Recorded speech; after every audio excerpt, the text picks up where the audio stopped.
Hi అండి, welcome to my channel. ఈరోజు రొయ్యల కూర తయారు చేసుకుందాం. ఎప్పుడు ఒకటేలా కాకుండా ఇలా కూడా ఒకసారి చూసి ట్రై చేయండి.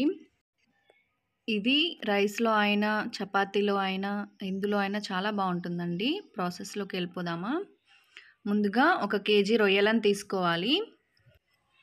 వీటిని శుభ్రంగా పొట్టు తీసి కడిగి పెట్టుకోవాలండి.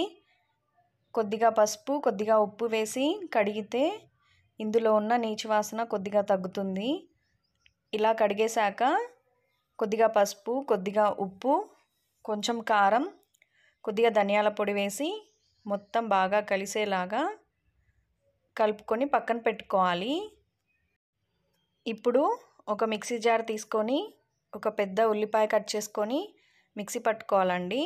తర్వాత స్టవ్ మీద ప్యాన్ పెట్టి ఆయిల్ వేసి కొద్దిగా చెక్క, ఒక బిర్యానీ ఆకు, 3 లవంగాలు, 2 యాలకులు వేసి మిక్సీ పట్టుకున్న ఉల్లిపాయ పేస్ట్ని వేసి 2-3 నిమిషాలు ఫ్రై చేసుకోవాలి. తర్వాత 2 పచ్చిమిర్చి కట్ చేసుకొని వేసుకొని కొద్దిగా పసుపు, కొద్దిగా ఉప్పు కూడా వేసి ఉల్లిపాయ పేస్ట్, పచ్చిమిర్చి ఫ్రై అయ్యేలాగా ఫ్రై చేసుకోవాలి. తర్వాత కరివేపాకు కొద్దిగా వేసుకొని కలుపుకోవాలి.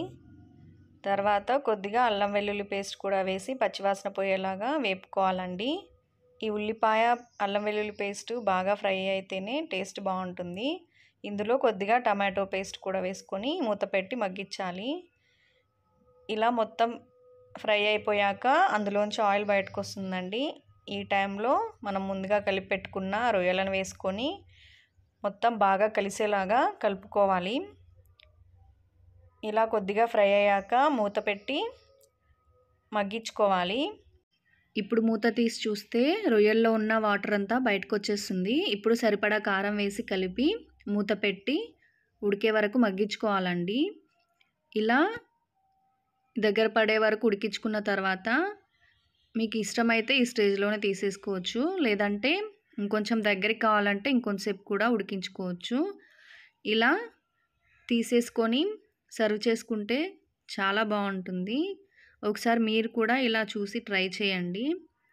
ఎలా వచ్చిందో కామెంట్ చేయండి. ఫ్రెండ్స్ అండ్ ఫ్యామిలీకి షేర్ చేయండి. Thank you for watching. Subscribe.